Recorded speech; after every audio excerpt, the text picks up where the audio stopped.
Welcome to Cosmic Wand, the free library of your favorite fictions, fanfictions and many more. Make sure to subscribe and be part of our family. Now let's begin. It was a cool, clear night that October 31st. The half-bare trees swayed and creaked with the wind. Fallen leaves were tossed about the ground on the back of the breeze. It was dark with the only light cast by street lamps, porch lights, leftover jack-o'-lanterns, and the glow from the moon. The streets were empty, all the children long since finished collecting treats, with the exception of one lone figure in a dark cloak. The figure moved unhurriedly with an even gait. Had anyone been looking outside as he passed, they probably wouldn't have thought much of it. Even his odd manner of dress would have been dismissed that night for a costume. But this man was much more than he appeared and far more dangerous. He made his way to one particular house in the village of Godric's Hollow. The strange thing is that the house he sought wasn't there. At least, to all but a chosen few, he included, there didn't appear to be anything but a vacant lot. You see, the house was hidden by magic. FORBBIDEN to protect the young family inside from the very man who visited them that night. The man was uninvited, unexpected, and most definitely not welcome as he entered the house. Of course, no one would ever expect a warm greeting after breaking in the front door. This man didn't care what his reluctant hosts thought. As a matter of fact, the man enjoyed the reaction his sudden arrival inspired.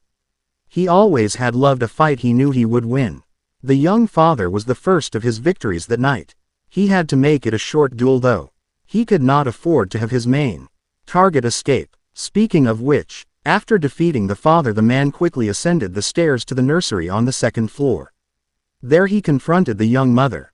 She didn't put up a fight and instead begged the man to spare her son's life. She may have succeeded had the boy not been the very reason for the man's visit. No, and because she would not move aside, she too fell at the hand of the man. Finally free of any obstacles, the man turned his attention to the baby boy in the crib.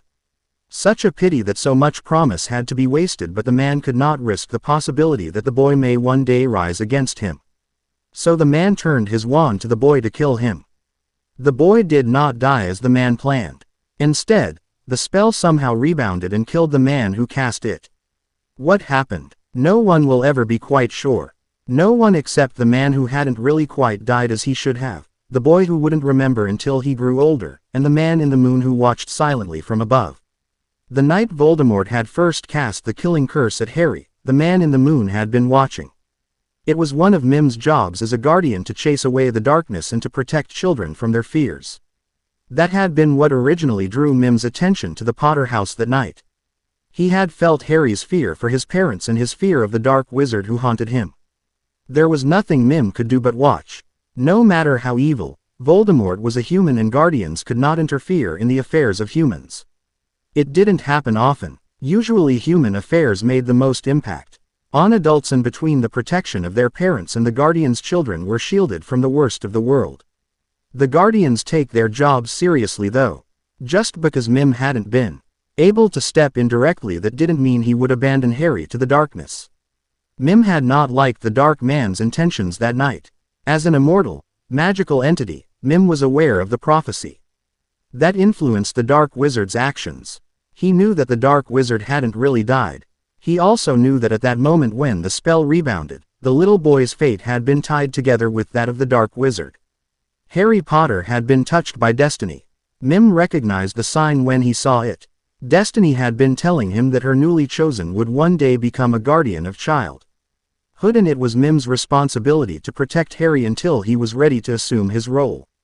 After the dark wizard had been defeated and after the dust had cleared, Harry had been taken to an old wizard on an empty street in Surrey. Bundled up in a blanket and basket, he was left on the doorstep to his relative's house.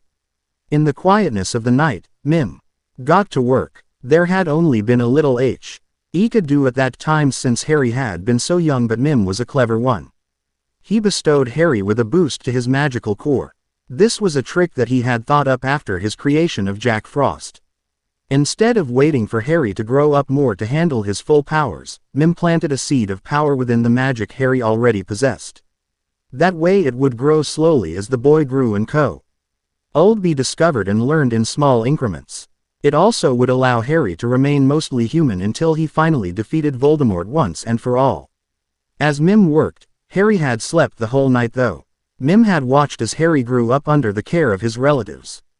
As much as Mim had disliked the Dark Wizard, he disliked Harry's relatives more. Voldemort had acknowledged his evil, embraced it, and everyone had known of it. The Dursleys had no excuse for the way they treated Harry and hid behind their pretend normalcy. Not only had his aunt and uncle denied him the love and support of a family, they had gone one step further in trying to deliberately crush Harry's childhood innocence. No, Mim definitely did not like them. Mim called on every guardian to watch over Harry and undermine the Dursleys. Of the four, only two had been successful. Despite North and Bunny leaving presents and eggs for Harry every year, the Dursleys managed to give all of them to Dudley. The sad part was that Harry had still believed in Father Christmas and the Easter Bunny, but he didn't believe that he was worthy of their attention. Only Sandman and Tooth were able to reach Harry without interference. Harry's first Christmas at the Dursleys had actually been the only nice one he had experienced in that house. It had only been a few months since he was found on the doorstep, and so far his family was cordial with him. He had gotten a soft comfy blanket from his uncle, a small stuffed bear from his aunt, and a chocolate from Dudley. At this point, Harry had been quiet and kept to himself, and most importantly, he hadn't done any magic. As long as they thought he had a chance of turning out normal, they enjoyed his presence. Mim had not need to call on North for help yet, so the toys left for the two boys had been things they both liked. Harry liked the blocks and the coloring book best of all, while Dudley had gone on the rest of the day making a loud racket on the toy drum he received. By the time the next Christmas came around, Harry was no longer welcome to join the family. As it was, he had only managed to save the stuffed bear and the coloring book before his aunt had taken the rest of his toys away every time he had done something wrong. If Harry had known then that he would be banished from Christmas time by the Dursleys, he would have savored that day much more than he had. Harry's first Easter hadn't gone as nicely as Christmas. It possibly would have been had his aunt not caught him doing accidental magic. It had only been a few small instances, floating a crayon from the floor up to where he was coloring at the table, levitating himself up to the height of the kitchen counter to grab cookies for him and Dudley, or having his hair grow out overnight. By the time Easter had arrived, Harry had been sleeping in his cupboard for a week. Unfortunately for the Dursleys, Harry had been still too young to leave at home by himself, so they had taken him along with them to the neighborhood Easter egg hunt in the park. Of course, he wasn't allowed to actually participate in the egg hunt.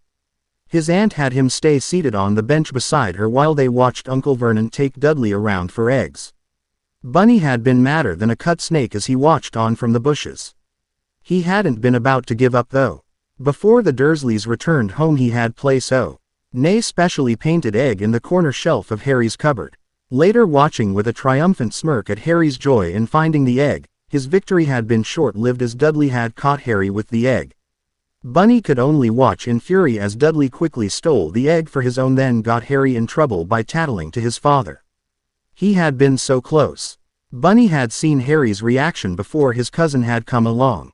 The boy believed Bunny would have to be craftier to get eggs to Harry for the rest of his Easters at the Dursleys. Sandy visited Harry personally as often as possible, especially after the first night he was put in the cupboard as punishment for displaying accidental magic in front of his aunt. He frequently chose Harry's happiest memory to base his good dreams on. In all his many years as a guardian, Sandy had seen many different dreams created by children. Of all of them, Sandy liked this dream almost as much as Harry. It had a giant and a flying motorcycle in it. What's more, it was happy enough that Harry could recall the dream during the daytime, and it provided a bit of comfort for him that way. It was only due to luck in timing that Harry learned about the Tooth Fairy. A few months before Harry had lost his first tooth, his cousin Dudley had lost his after falling during a game of Harry hunting. Harry had gotten pinned with the blame for that one. As he sat huddled on his small cot in his cupboard, Harry had heard his Uncle Vernon tell Dudley that if he put his tooth under his pillow, then the Tooth Fairy would exchange it for a gift. Harry had actually smiled at the idea. It was a little strange to the 5-year-old to think that his aunt and uncle were so adamant that there was no such thing as magic, but somebody like the Tooth Fairy could exist. Nevertheless, When Harry lost his first tooth after being hit by Dudley, he had put the tooth under his pillow and gone to sleep with a small bit of hope and a fat lip. The following morning, it w. as to his immense surprise to find a 50-pence piece when he woke up. Tooth and her baby fairies were able to store Harry's teeth and preserve his memories. More than that, finding a coin or a treat under his pillow after losing a tooth had been tangible evidence to Harry that someone knew where he was, knew that he existed, and was kind to him no matter what he had done. While the Guardians did their best to keep Harry's belief in them alive, the power inside his magical core slowly grew. Though he didn't realize it, Harry's bouts of accidental magic were more focused and more controlled than any other wizard boy his age.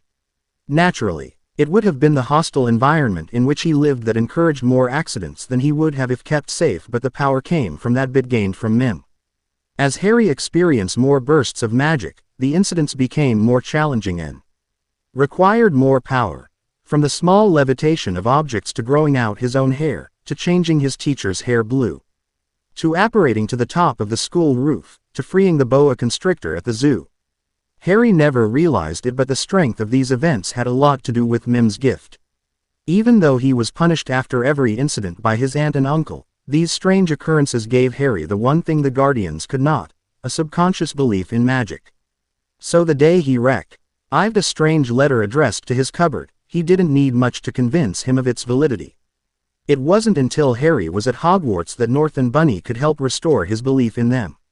His first Christmas in the castle, North had hidden himself outside the window just to watch Harry's joy as he muttered in disbelief, "Presents. I have presents." On that first Easter, since Harry had by then been practicing with the Quidditch team, Bunny left him and his friends a trail of eggs to find that eventually led Ron and Harry to flying to the tops of the castle towers on their brooms. While Hermione watched anxiously from the ground. A tradition had been started and none too soon. Beginning after Harry finished his 4th year and survived the Triwizard Tournament, Sandy started losing his connection to Harry. Those first 3 years after discovering the wizarding world had provided Sandy with so many happy memories to inspire Harry's dreams. Things changed after meeting Voldemort again and seeing the death of a friend. That was when Harry started having nightmares. Every night, Sandy had to try harder and harder to give Harry good dreams. Eventually Sandy couldn't beat any of the nightmares back. Once Harry started fighting sleep to avoid the nightmares, Sandy lost his powers to guard him. It was when Harry was in his 6th year that the Guardians all had to step back. Sandy hadn't been able to reach Harry at all since he returned to Hogwarts. Tooth had also lost her connection to Harry since he had lost all his baby teeth by then. North and Bunny continued leaving presents and eggs but could feel the change in the wind. Harry didn't really need them anymore. The power that Mim gifted him and the fate destiny had chosen for him had merged. By the end of 5th year, when Harry learned of the prophecy and accepted that it would be up to him to finish off Voldemort, he had inherited his role as guardian of the wizarding world. Dumbledore had been off the mark and he suggested that the power the Dark Lord knew not was Harry's mother's love. Harry's strength, though he didn't realize it, waxed and waned with the belief the people of the wizarding world had in him. Even when his world was darkest, Harry still had the belief of his friends to hold him together. So with his wand in one hand and the stone in the other, Harry bravely marched out to the Forbidden Forest to face Voldemort. Harry had to admit, he was a bit confused. When he walked into Voldemort's camp in the Forbidden Forest, he was fully prepared to die. He trusted Neville to make sure Nagini was killed, and he believed in his friends to finish off Voldemort in his stead. He had accepted his death. After the short reunion with his family using the Resurrection Stone, he wanted to finally join them in the afterlife. So why was he in King's Cross train station? And what was Professor Dumbledore doing here? Harry was so focused on questioning the headmaster, and the headmaster was only concerned about advising Harry that neither noticed the silent presence of the man in the moon. Mim didn't watch or listen in on the two in the train station. He had no need. He had watched Harry Potter, as he watched all children, since the day he had been born. No, right now he had more important things to do. Curse Destiny for setting him up in this mess. Mim could just picture the smug look on Destiny's face as she laughed at him. Every now and then she got in a horribly annoying teasing mood. Usually Mim tried to avoid her when she got like that, but this was too important. The realm this train station was situated in was the in-between, the no man's land, separating life and hereafter. It was where souls went when they died but before they completely passed over. The period in which a soul can reside here can be as short as the time it takes them to board a train to as long as what equates to years in the land of the living. Sometimes, a soul can be revived from this realm and return to the living. Other times a soul can do nothing but wait until it's time for them to depart. It's from here that the Resurrection Stone projects souls into the land of the living. There can also be some instances, as is the case between Harry and Dumbledore, where one who has fully departed may visit a soul. It was in this realm that Mim had collected Jack Frost to make him the Spirit of Winter. Mim had prepared himself to collect Harry here as well, whether Harry was killed at the hands of the Dark Lord or if he had dropped into unconsciousness after his victory.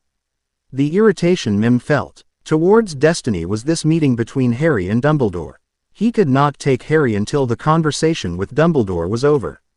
That left Mim with only a small window of opportunity between time Harry stepped onto a train and the time when the train leaves the station. If he missed that window, if the train leaves before he can collect Harry, then Mim will not be able to retrieve him. Mim paused momentarily to see if Harry and Dumbledore were still talking.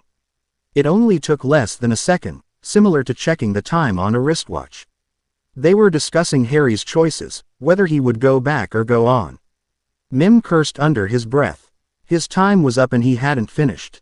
He followed the conversation with bated breath as Harry made up his mind, and sighed with relief and wiped his brow when Harry chose to return to the land of the living. That had been close. If pressured to take Harry prematurely, Mim could have made do with what he had accomplished so far. Now he had the time to iron out the details. Until the fall of the Dark Lord, Harry would remain Destiny's guardian. Once the prophecy was fulfilled, he would become a guardian of childhood. As Hagrid carried Harry's body out of the forest and across the grounds of Hogwarts, a wave of despair radiated out to all the magical people in the wizarding world. The witches and wizards on the grounds and in the saws. TLE felt it like a cold shiver down their spines. Those strong enough to resist the loss of hope worked diligently to restore faith in the others. The creatures in the Forbidden Forest and in the lake paused as if they sensed a predator in their midst. Throughout the wizarding world, witches and wizards quickly going about their days, the goblins in their bank, the house elves in their master's homes all stopped as they felt the despair press against them. Although still alive in Hagrid's arms, Harry began to feel horribly tired. Not the usual sleepy tired that lulls you to your bed. Harry felt the bone-deep weariness that comes with burnout, the kind that just makes you want to lie down forever and never get up. It will be over soon.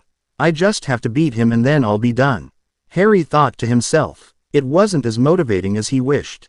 As Harry faced off with Voldemort in the Great Hall, there was a moment just before they cast their spells when Harry felt his magic swell up inside of him. It was more than the exhilaration from outwitting the Dark Lord. At that moment, the children in the wizarding world were all whispering in their dreams, "Harry Potter will save me. I know he will. I believe in him." When the spells were cast and Harry finally defeated Voldemort, the energy he had felt inside drained away like water in a bathtub, and with it went whatever strength the adrenaline had been keeping him from collapsing in exhaustion.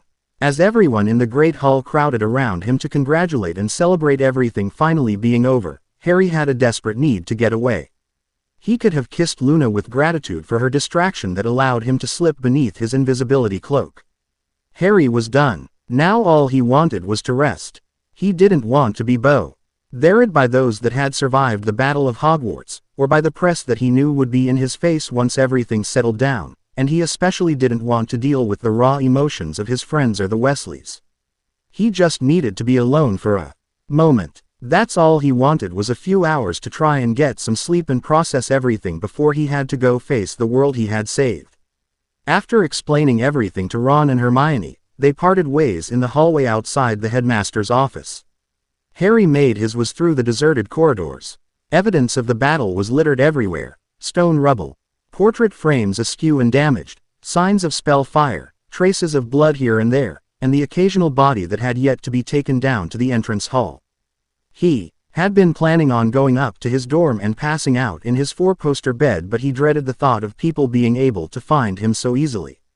So instead of turning down the corridor that would lead him to the portrait of the fat lady, he continued straight down the hallway. He wished for a second that he had the Marauder's map in his pocket.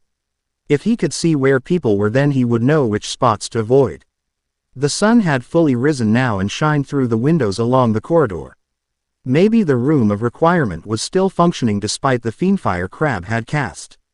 Even if the room was accessible, there were still two problems that Harry could see, the first being that there was no way to secure it from people coming through the back entrance or through the tunnel from the Hog's Head, and the second was that it was all the way on the other side of the castle.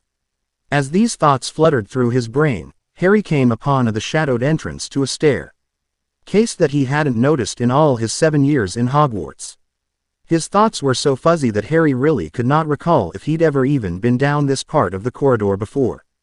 How had that happened? He hadn't turned off the main corridor, and it was right down from the common room. The main route was usually the one he'd just come from, the direct route between Gryffindor Tower and the Great Hall and most of the classrooms. Harry shrugged. He was too tired to keep up that trivial line of thought, and this place seemed as good as any. Harry turned and made his way to the stairway and started climbing. Out of habit, he counted as he went. 1, 2, 3, 4, 37, 38, 39, 63, 64, 65, 66. It was around this time that Harry regretted choosing to come up this tower, but he really didn't want to go back down 66 steps and spend who knows how much time trying to find another spot. Was this the 107th step or the 108th? Just as Harry was about to start again from 1, his head collided painfully with a trap door. Bloody hell, now he had a concussion to add to his list of injuries. He groaned loudly at the thought of having to set an alarm to wake him every hour. How counterproductive to the whole resting plan. Lifting the trap door and giving a mighty push to loosen the rusty hinges, Harry was slightly surprised and very relieved to find that it opened into the center of a circular-shaped room that looked to have been used as a living area and study. With the exception of all the dust and cobwebs, the room looked ready to be lived in. Almost like the common room, there were comfortable-looking chairs and couches circled around a fireplace on one side of the room. The other half was occupied with a good-sized office desk facing the room with bookshelves on the wall behind it and a brass telescope to one side. Looking up, he thought for a moment that the ceiling was gone. On closer inspection, Harry found that it was enchanted similarly to the Great Hall. The only difference that he could tell was that the morning sky was dulled as if being filtered through a huge lens of pair of sunglasses. Good thing too, because Harry wanted to be able to sleep. Although at this point he was so tired he doubted that even having the sun shining directly into his eyes would stop him from falling asleep. Making a final turn to look behind him, he found himself standing before a day bed. Why stumble frantically towards it as a man dying of thirst would race towards water? He tripped over his own feet in exhaustion and landed on his knees beside the bed with his head and shoulders resting on the mattress. He wasn't praying despite the pose he was in, but at that moment he sent out a silent thank you to anyone who was listening and dragged himself fully onto the bed. He ignored the cloud of dust that bloomed up from underneath him. He was too tired to bother with cleaning spells, and he was filthy anyway. Rolling onto his back, he only paused long enough to take off his glasses before he fell deeply to sleep. Being mid-morning by that time, Mim didn't have the full strength of his power. Instead of rushing to collect, Mim waited until the sun had set before he met Harry in the in-between realm. The time had come for Harry's transition. Harry felt positively lethargic. He couldn't think of any time in his life when he was this warm and cozy. Unfortunately, with these thoughts came the slow awareness of impending consciousness. He didn't want to wake up from this peacefully feeling yet. The more he tried to fight it, the faster it happened. Harry felt as if he was trying to swim through honey from the bottom of the jar. He didn't feel any urgency like he would if he was drowning, but he was anticipating breaking the surface. He woke up to find himself lying flat on his back, blanketed by a thick mist. Harry stood up and looked around. Nothing. He could hardly see his feet on the ground. Looking down at himself, he was wearing everything he had worn when he fell asleep. The same jeans and long-sleeve green t-shirt and sneakers. They are exactly as he remembered, except cleaner, and they look like he bought them brand new. He could feel the moleskin pouch around his neck. He reached to check what was in his back right pocket and discovered his holly wand. He had been so relieved when the elder wand had been able to repair it. He had always felt a strong connection with it, and it was not just the magical compatibility. Harry was more sentimentally attached to his wand than he was to his firebolt. He'd been glad to pass over the Elder Wand to Hermione to return to Dumbledore's tomb. Returning his wand to his back pocket, Harry felt the silky, watery texture of the cloak he wore. With a start he realized it was his invisibility cloak. It was fastened at the neck but thrown over his shoulders like a cape. He'd never tried wearing it in this fashion before. He'd always put it on as he would his black school robe whenever he didn't want to be seen. He'd just assumed it would always make him invisible no matter how he wore it. Not that it mattered, because he wouldn't have changed the way he used it, he still would have wanted to keep it a secret. As Harry familiarized himself with his person, the mist had slowly cleared to reveal the high arched ceiling and large windows of King's Cross Station. "I know this place," Harry murmured to himself, looking around. "Yes, you were here once before. This is the in-between realm, not alive but not dead. I believe the humans call it limbo," a voice answered. Harry spun around in a circle looking for who had spoken. "Why am I here?" Harry asked the voice, still scanning his surrounding for where it originated. "I have let you rest as long as I can." "What do you mean?" Harry tried, hoping for a straight answer. "You have slept for what would equal 15 years in human time.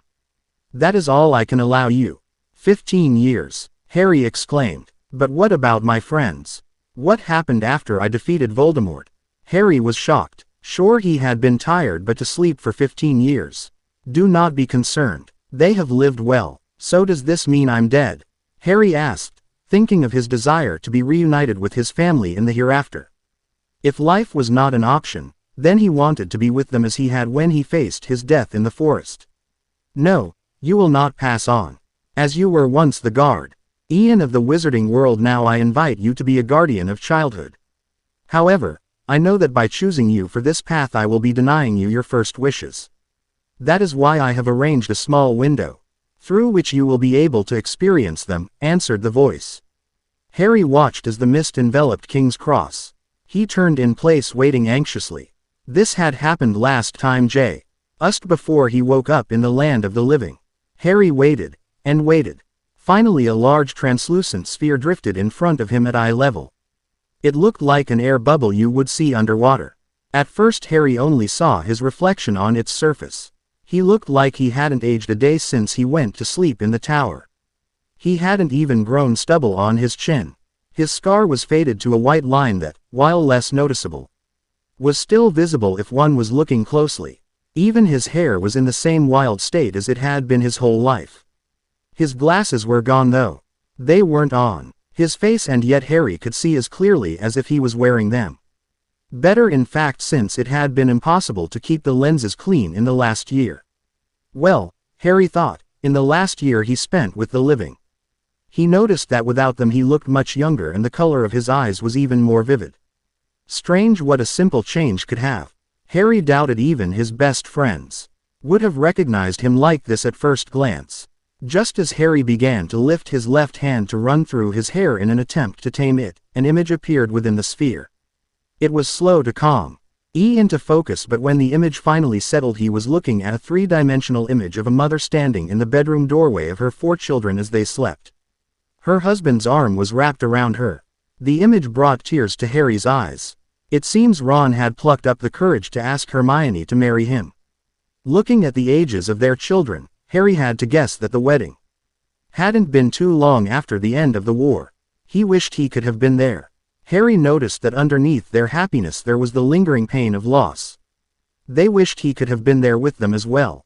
Harry wondered what jobs they had pursued. Had Ron gone on without him to become an Auror? Had Hermione chosen to go into the ministry to try and change the injustice of the STEM, or had she gone into private research and then to teach at Hogwarts? He had missed so much. As the questions about their lives raced through his head, the image in the sphere responded by flicking through different scenes. Ron worked with George in the shop. After all the stories Ron had told him of his childhood, Harry would have thought that working in the shop would have been Ron's last choice. Maybe it had something to do with losing Fred. The image changed again, and this time he saw Hermione standing before what looked like the full body of the Wizengamot. Despite the maturity he could see in her face, he recognized that expression from all the years of adventures they had shared. It was the, "I'm right so you better listen to me unless you want to end up dead or worse," expression. The sphere didn't provide accompanying sound to the image it projected, but Harry didn't need to hear what she or the rest of the members had to say to know that Hermione had probably gotten her way on whatever issue they were debating.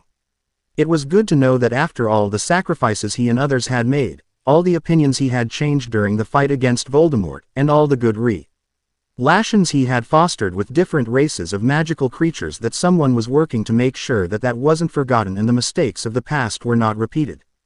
The image faded out completely and remained blank for a second before a new image began to materialize. This time the image showed Neville working on a small potted plant at a bench in a greenhouse.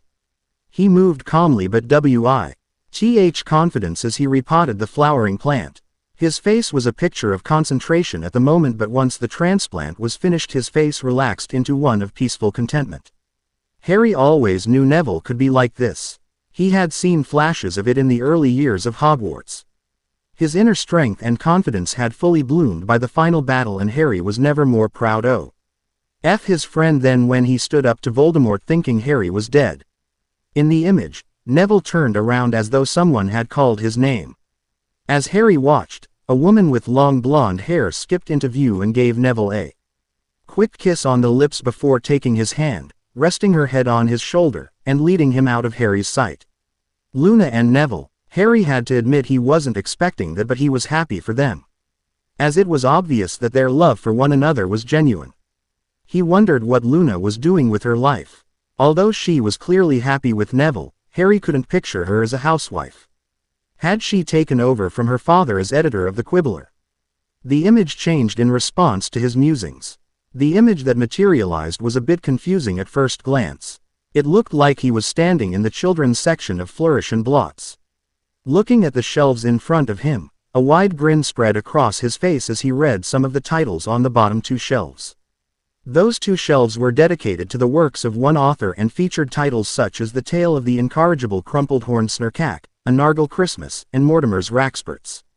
Luna had used all the creatures she had believed in as the inspiration for children's stories, and from what he could tell was quite successful with it. The image again blacked out. This would be the last one, Harry knew. There was only one more person to see. This one showed a red-headed woman sitting on a couch next to a man. They were watching a football match on a Muggle television, with two identical-looking little girls sitting on the floor in front of them eating popcorn from a large bowl. That was Ginny, all grown up with two twin girls. She looked happier than Harry had seen her since before the war. The stress lines around her eyes were gone, replaced by age and laugh lines. Looking at the man sitting next to her, Harry recognized his old roommate Dean. Dean looked like he had just worked a long day, but under the tiredness, Harry could see the same happiness in his eyes as Ginny had in hers. The family was engaged in the game and stood up in unison to shout at the TV screen. Must be a foul against their team if the outrage on Dean's face is anything to go by. Harry imagined that if Quidditch was televised that the family would be even more engaged with the match. He could only smile at the image. He was happy for them. If he was entirely truthful, Harry doubted that he would have been able to give this to Ginny had he lived and had they gotten back together. He was glad she had moved on. The image dissipated and the sphere dissolved, leaving Harry alone in the mist with his thoughts. He needed a moment to collect himself. His emotions were still raw, and he hadn't had the time to process everything. He took a deep breath and closed his eyes to center himself.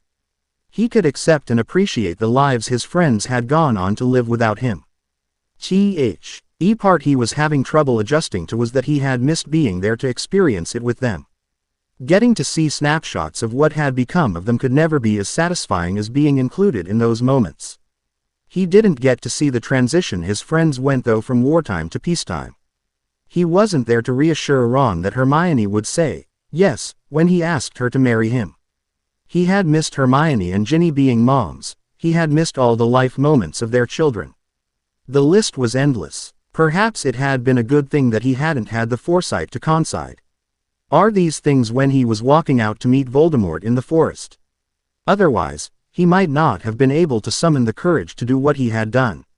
Now he was giving himself a headache thinking of all the possible alternative outcomes to the war if he'd chosen a different path. He took another deep breath. Harry could see why the voice had shown him those glimpses. Besides satisfying his need to ensure his friend's well-being, the voice had used the images to subtly tell him that his friends had come to terms with his disappearance death. Even if he wanted to, he could not rejoin them. He had to move on as well. As he came to accept that realization, the mist around Harry began to clear away. Harry prepared himself for whatever would come next. He knew better this time not to expect to wake up and find himself back in the land of the living. Something else was happening. As he scanned his surroundings, he thought back to his conversation with the disembodied voice. The voice had been responsible for the appearance of the image sphere. When he had first awoken in this place and again just before the sphere appeared, his greatest wish was to return to his life and his friends. That meant that whatever was happening now would have something to do with granting Harry something he truly desired. There was only one other thing Harry could think of that fit that criteria. If it wasn't his friends, then it was his family. Just as Harry came to that conclusion, the mist finally cleared and there they were. The one thing Harry had wanted most in his entire life as far back as he could remember. The second-hand stories and short ethereal visits over the years since he entered the wizarding world had done little to ease the loneliness he felt. There had been times when they had actually had the opposite effect. It was what he imagined an addiction to be like. In the first years of Hogwarts, before he had really comprehended his responsibilities, it had been the worst. He recognized his cravings after his experience with the Mirror of Erised. If Dumbledore hadn't found him, hadn't intervened, Harry would have wasted away staring into the mirror. After that he had tried his hardest to be strong and be independent, but every time he had heard stories or seen a vision, it had been like satisfying a fix and going through the subsequent crash when their continued presence was denied. They looked just as they had the night he had summoned them with the Resurrection Stone. Except that instead of looking like insubstantial figures here, they looked completely solid, almost as if he could reach out and touch them. As if reading his mind, his mother came forward and pulled him into a hug. For a moment Harry was stunned. Then he brought his arms up to wrap around her and buried his face in her shoulder. He had not intended to, but Harry couldn't hold back the tears. He cried silently in his mother's arms as he had wanted to every time he felt insecure growing up. It was so much better than he had ever imagined. His mother's hug was firm and comforting, nothing like the smothering hold of Mrs. Weasley. It wasn't long before Harry felt a body on his right and left. He peeked up from his mother's shoulder to see his father and Sirius on either side of him with either arm around him and his mother. They stood in that group embrace for what seemed like forever. Harry lost all conceptions of time. He just basked in the love and security of their arms. As they parted, Harry shrank into himself as his insecurities resurfaced. He was so happy that he was with his parents that it all of a sudden occurred to him that he might have done something in his life that they would be ashamed of. Even if in a corner of his mind he knew the ridiculousness of this, as the little boy in the cupboard under the stairs, desperate for his family to want him and every day being reminded that they did not. What if his parents hated him for something he did the same way? The Dursleys had hated him for performing magic. Oh honey, nothing you have ever done, nor anything you could ever do, will ever make us hate you. Lily calmly explained as she sensed Harry's thoughts and feelings. She placed her hand on Harry's cheek to ease his troubles. The life you lived was not the one we wanted for you. In the ideal world, we wished you a life of peace, happiness, joy, and pranks and tricks, Sirius added. Lily rolled her eyes at his antics, but the smile on her face betrayed her affection. That's right, son. We couldn't be more proud of you and the choices you made. But I would have much preferred to have worried for you over your Quidditch games, or girls, or even how well you were doing in your classes than for your life, James remarked. But there are things I have done. It was my fault that you all died, Harry stammered. No, Lily vehemently denied. It was not your fault. We were the adults. We did what we had to because we wanted you to live. We love you, Harry. We will always love you. But the choices I made," Harry insisted only to be interrupted by his father, "were the best ones at the time considering the facts you had and the stresses you were under. No one can fault you for trying your best. It's not like we would have been able to change your mind if we were there anyway. Once you get an idea in that thick head of yours, there is no talking you out of it," Sirius added with a smile, letting Harry know that he was half teasing. "Yeah, I know. Hermione never had any success with that," Harry said sheepishly, but in much better spirits. Their conversation lightened after that as his parents told their stories with the occasional input from Sirius. They laughed, they cried, and from these stories he finally got to know his parents as the people they truly were. Both their good and bad aspects, and he loved them all the more. In return he was able to share everything he'd ever wanted to tell them and ask them whatever he wanted. Most of his questions and thoughts were ones that held more importance when he'd experienced them in the moment, but it was comforting to still hear their reassurances after the fact. Finally, their time came to a close and the mist engulfed his mother, father, and Sirius. "Thank you." Harry felt the words were inadequate to express the depth of his gratitude. He didn't need to elaborate. I understood the detailed emotions behind the simply words. Harry cleared his throat. "I accept your offer. I want to become a guardian," he said to change the subject. Talking with his parents had really helped to settle his emotions. He'd always recognized his fierceness to protect people, or as Hermione called it, his saving people thing. That was something that had developed before he knew who he was. A personality trait he attributed to just Harry. It was this part of him that accepted the idea of becoming a guardian. Even though he really didn't have a choice in the matter, Mim was gracious for his agreement. Things will go more smoothly for the both of them with Harry's cooperation. And so Mim taught him everything he could about the guardians and how to use his magic to the fullest. When he had nothing else to teach him, he returned Harry to the living world. Not to the abandoned tower but to the place where he was needed most by the children that his was to protect. In parting he whispered to Harry, "Good luck.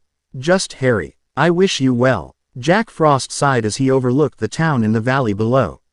He sat on the branch of a tree, his staff held loosely in his right hand. It had been about half a century since he accepted the mantle of a guardian. He had felt like he finally belonged. Things had gone back to the way they had been before the battle against Pitch. North had gone back to the pole. Bunny was back with his eggs in the warren. Tooth and her fairies were back to collecting teeth, and Sandy was back to doing what he did best. Right after everything with Pitch was over, he really thought his life had changed.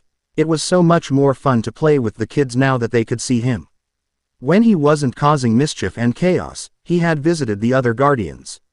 He and Sandy were good friends and Jack always enjoyed watching the dreams Sandy made with his sand. Tooth was always kind when he went to see her. Even with how busy she always was, she made time to talk with him and make sure he was doing well. He usually ended up visiting North when he was bored. Even though he would have been welcome had he used the front door, Jack still enjoyed the challenge of trying to bust in. So far the score was 23 for Jack and 57 for Phil, and the only reason Jack had won even 23 times was because Phil let him. He never could figure out how Phil LD sneak up on him, but it was an ongoing game for them. Occasionally, Jack stopped by North's office to say hello. Jack liked the times when he'd sit with the big man and together they'd create toys out of ice while North told him stories of Christmases past. He and Bunny had come to an understanding. As a sprite of winter and a spirit of spring, it was a miracle they had even managed that much, and had it not been for their shared experiences with Pitch, it probably never would have happened. Jack wouldn't necessarily call Bunny his friend per se, and neither would Bunny of Jack, but they did have a mutual respect for each other. So while Jack still played a few pranks, there hadn't been a repeat of the blizzard of '68. The last couple of decades though, Jack was back to being on his own. Besides seeing the occasional fairy or Sandy at night, Jack didn't really see much of the other guardians at all. Like he said when they first asked him to be a guardian, they were all hard work and deadlines. They didn't have time for Jack.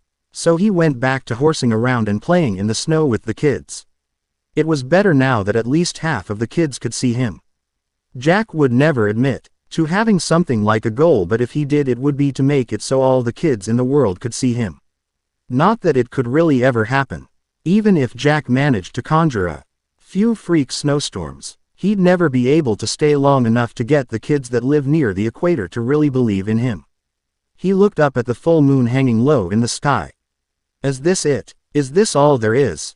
He quietly asked Mim. He didn't mean to complain, but even after becoming a guardian he still felt like he was alone.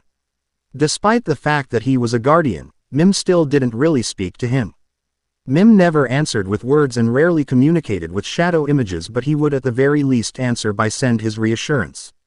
Jack wasn't too sure how that was done, he just knew that all times he had questioned Mim, he had at least always felt a bit better afterwards, even if Mim didn't say anything. He wasn't really expecting an answer this time either. So he was understandably shocked when a shadow flashed across the surface of the frozen clearing below him before shifting into shape. Jack stood up for a better look. He'd gotten better at deciphering pictographs since he started hanging around Sandy. He still had trouble following what the Dream Guardian was trying to say if the images were going too fast.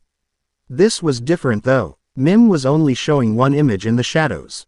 It didn't seem to be about to change on him, so Mim must be waiting for him to indicate that he understood. Jack took a moment and frowned as he puzzled out what Mim was trying to tell him. Our reading was a bit harder than trying to understand Sandy. The shadow was flat on the ground and a single-toned black. It was tough, but Jack finally recognized the outline of Mexico. Mexico? Really? Jack asked in disbelief. The image remained but changed subtly. Using various shades gray, Mim made it so the topography of the country was recognizable and highlighted one spot in particular. The pulse of gray was located in the south, right where Jack knew Mexico City to be located. So let me get this straight. You want me to go to Mexico City in the summer? What exactly am I supposed to do there?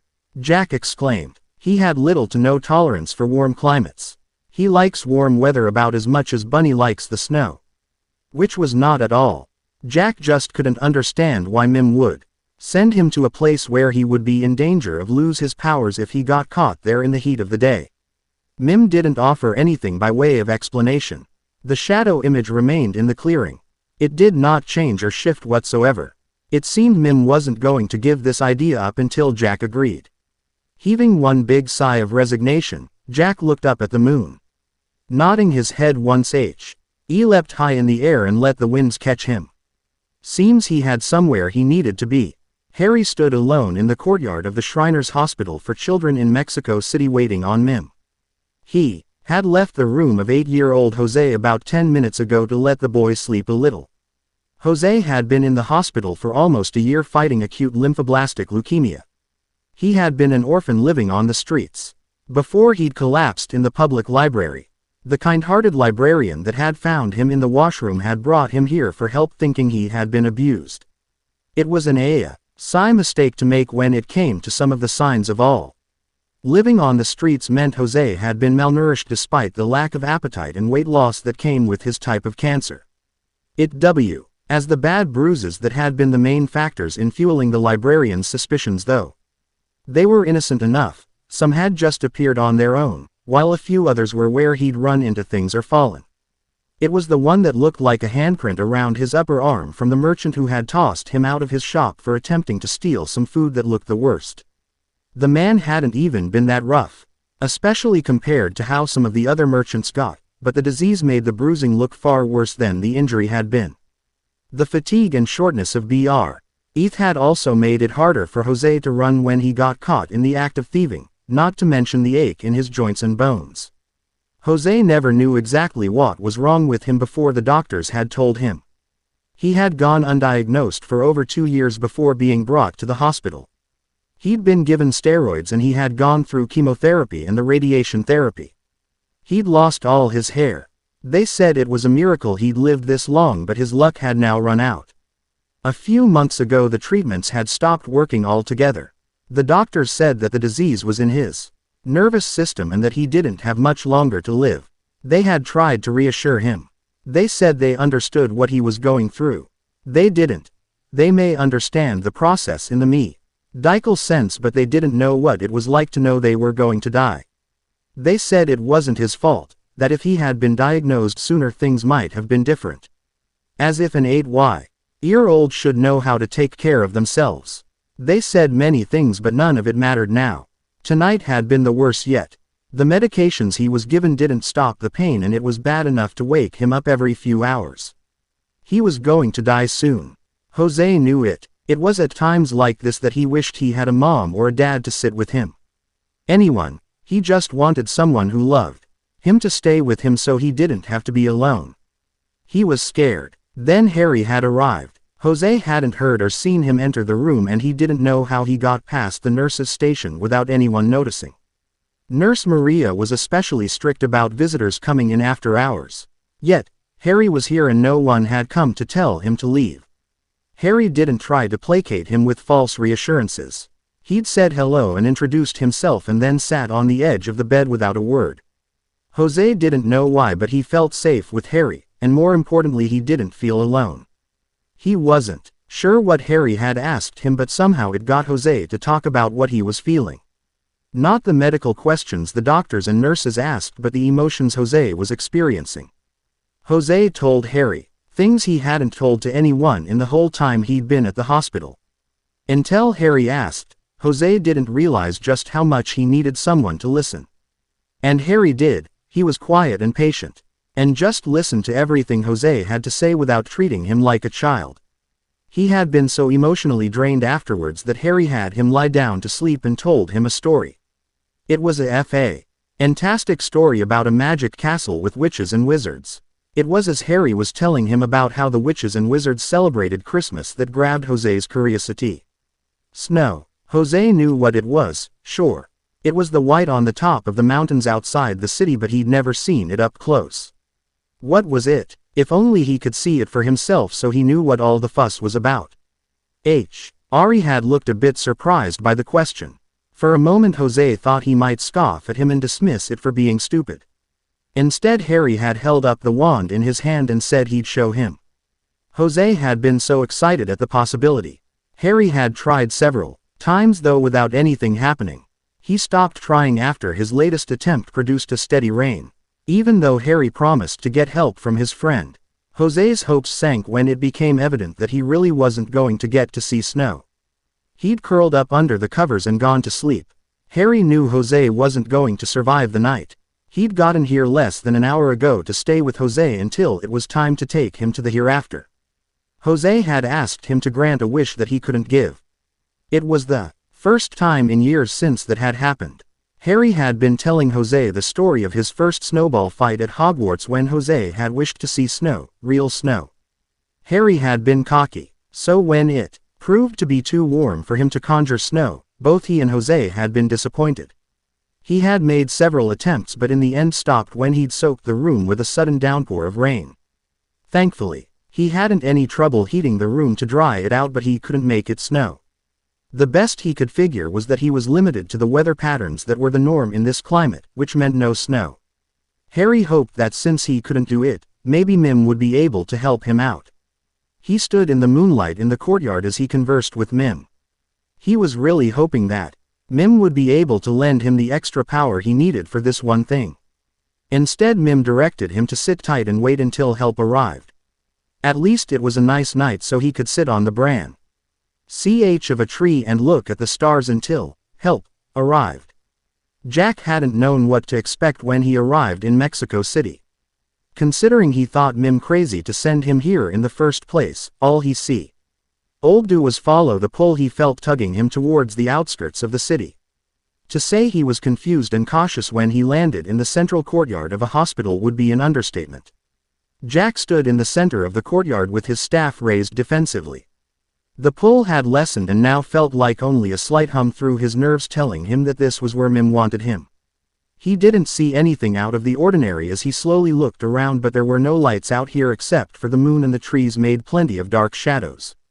Hey, up here. Jack spun quick, Kaylee, and sent out a shot of frost towards the voice. He just caught sight of the end of a cape before it disappeared behind the trunk of a tree. He cursed himself for his automatic reaction to being startled. This was a defense mechanism that had developed as a result of fighting Pitch. He had no control over it. The one thing he could be thankful for was that he never reacted that way to children. Spirit beings had a different feel about them than human beings. Jack, and he assumed the other spirit beings, could sense both presences and be able to tell them apart. Since Pitch and his nightmares were spirit beings, the feeling of a spirit's presence is what has been triggering Jack's reactions. It had happened a few times when the other guardians had accidentally sunk up on him. That had been how he figured out what the cause was to his episodes. Thankfully, he'd recovered quickly and had been able to laugh it off as a joke. He didn't want to bother them with his problems. Whoa, don't shoot. I mean you no harm. Whoever was behind the tree didn't sound much older than him. He quickly raked his memories of every spirit being he'd ever met trying to find a match. This voice didn't sound familiar in the least. Fed up after drawing a blank, Jack called out to the figure. "Who are you?" he asked. "Promise you won't shoot me and I'll introduce myself properly," replied the figure with a laugh in his voice. As if he found the idea of Jack attacking him to be funny. Good, if this guy wasn't going to make a big deal of Jack's initial reaction, then Jack definitely wasn't going to draw attention to it. "Yeah, all right, it's a deal." Jack watched as the figure leaned out to look around the tree, checking that Jack was sincere before abandoning his shield. Deciding that Jack no longer posed a threat, the person stepped out from behind the tree and walked slowly towards where Jack was standing. As the light from the moon illuminated his features, Jack saw that he'd been about right at judging his apparent age. "Hi, I'm Harry." Harry stuck out his right hand to shake. "Jack Frost," he replied, taking Harry's hand. It was a simple handshake consisting of 2 quick moments of the wrists. "I know," Harry said simply. Releasing the handshake, Harry put his hands in his front pockets. Jack opted for wrapping both hands around his staff and leaning a bit of his weight on it as he took a good look at the young man, in front of him. The guy didn't look much older than Jack and he looked to be about the same height as him. The guy wore jeans and a long-sleeve tee with a cloak over top. He had short black hair that looked as if it had never seen a comb and his eyes were emerald green. Jack was positive he'd never seen this guy before. "So, was it you who called me here?" Jack asked. "Well, sorta," Harry answered. "I asked Mim for some help and a half hour later you show up. I'm assuming you're the help." "Maybe. I still have no idea why I'm here." "Oh right. We should probably walk and talk. It's kinda a long story and we're on a tight schedule since sunrise is in 3 hours. I'm betting you'd rather not be around for it." "You got that right. Fine, after you." Harry smiled and gestured with a nod of his head that he intended to re-enter the building through the door on Jack's left. Jack stepped with him and they set off side by side. "I've asked you here because a friend of mine wants to know what snow looks like," Harry began to explain.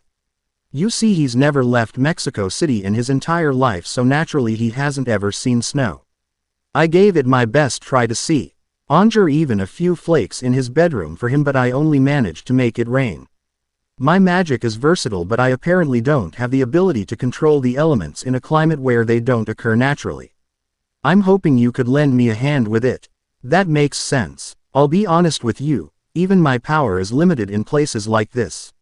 I should be able to make it snow, but I can't guarantee how long I can sustain it, and it will melt before it hits the floor."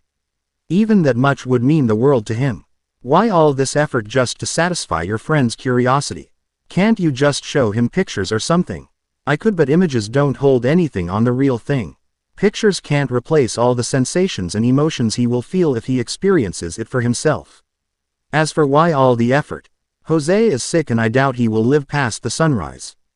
I want to grant him this one final wish before I escort him to the hereafter."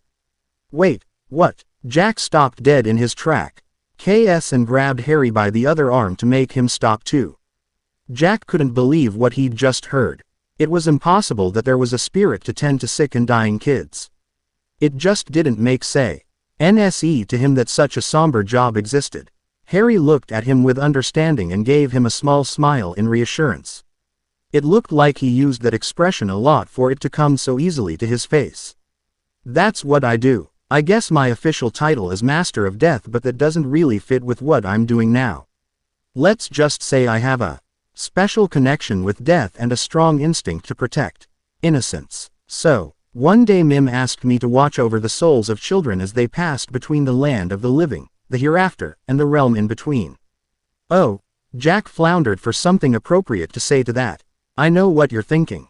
It's not the happiest sounding responsibility compared to being Santa Claus or the Easter Bunny, but I'm constantly amazed by the bravery and strength these kids have to face the ultimate darkness. They could do it without me if they had to. Well, they really did have to before Mim recruited me. Despite their fears, they passed to T. He hereafter unassisted, but they shouldn't have to do it alone. What happened to them when you weren't there? Jack asked out of curiosity. He regretted it once he saw Harry's frown and the guilt in his eyes. Those that died quickly and those that were really brave were able to cross over no problem. Even some of the timid ones would make it if they met someone they knew in the realm that could help them. It was the ones that were terrified and alone that often got lost somewhere in the realm. That was one of the first things I had to fix when I started. I had to find all the lost souls and guide them to the hereafter. How long have you been doing this? Jack genuinely wanted to know. From what he could tell, Harry didn't seem to be suffering in a way Jack perceived would come from this kind of job. Master of Death must be something in his personality that makes him better suited to this kind of responsibility. Jack could never do it. Sorry, Harry said, dragging himself out of his memories. Let me think. I've been shepherding children for 30 years or so. Jack did some quick calculations in his head. That means that Harry had come into existence as a spirit 20 years after the Guardians had suppressed Pitch's uprising. Being immortal, 30 years didn't count as much at all, but even still Jack should have heard about this guy. The other Guardians must know of him. There's no way Harry's been off the grid all this time. Jack remembered meeting Sandy after only a month as a spirit. Harry's had to have met one of the others by now. The question was, did the other Guardians know of Harry's existence, and, if so, how come nobody had told him? The thought that they could have betrayed him like that hinted at more pain than he could stand, so Jack refused to continue that line of thought. To distract himself, he refocused on the original reason he was here. Okay, he said softly. Okay, what? Harry asked in confusion. Jack had gone really quiet on him and had a look on his face that Harry knew he had sported regularly in his human life. It was unclear then if his quiet announcement of agreement was an answer for Harry or if it was a verbal affirmation of an inner resolution. Jack shook his head and brought his full attention to Harry. Okay, I'll help you. Remember, no guarantees, but I promise I'll make it snow. The grin that came to Harry's face was so wide it looked that he could pull a facial muscle. Brilliant, Harry exclaimed. He's just in this room up here. Second on the right. Harry continued to walk through said door, but Jack hesitated at the doorway. Unsure of what he might see in the room. He stood in the doorway and just looked in. It was a hospital room like any other found in the Western world. There were cards and stuffed animals arranged on a table against the wall just inside the door. There was a TV in a corner near the ceiling opposite the only bed in the room. There were important-looking machines on the wall, and suspended from poles around the large single-occupancy bed.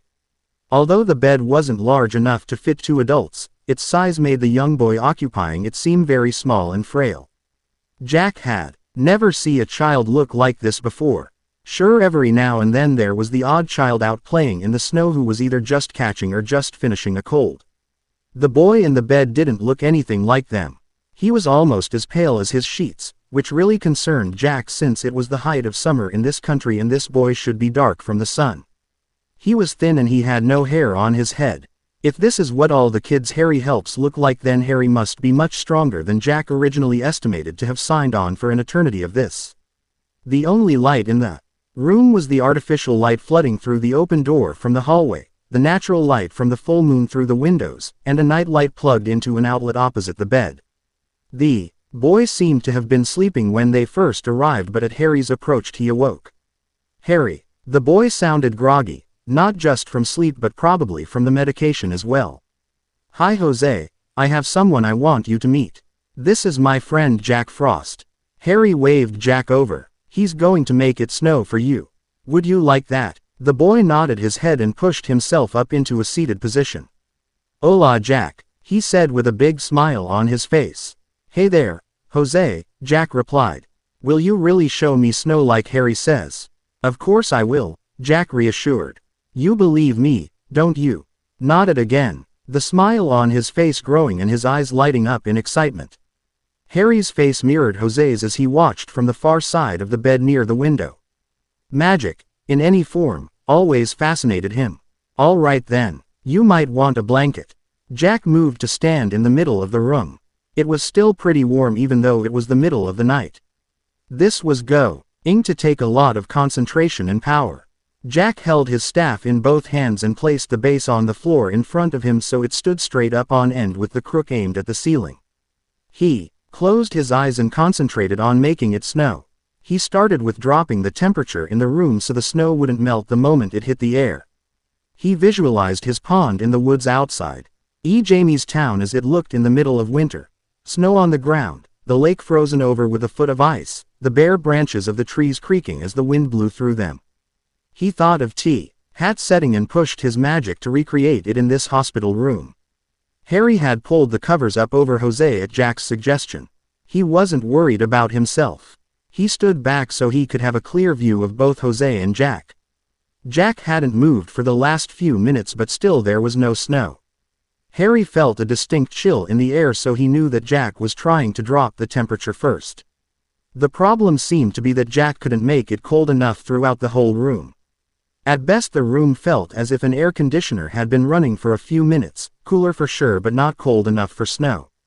Harry frowned when he noticed the temperature had leveled out and looked to Jack.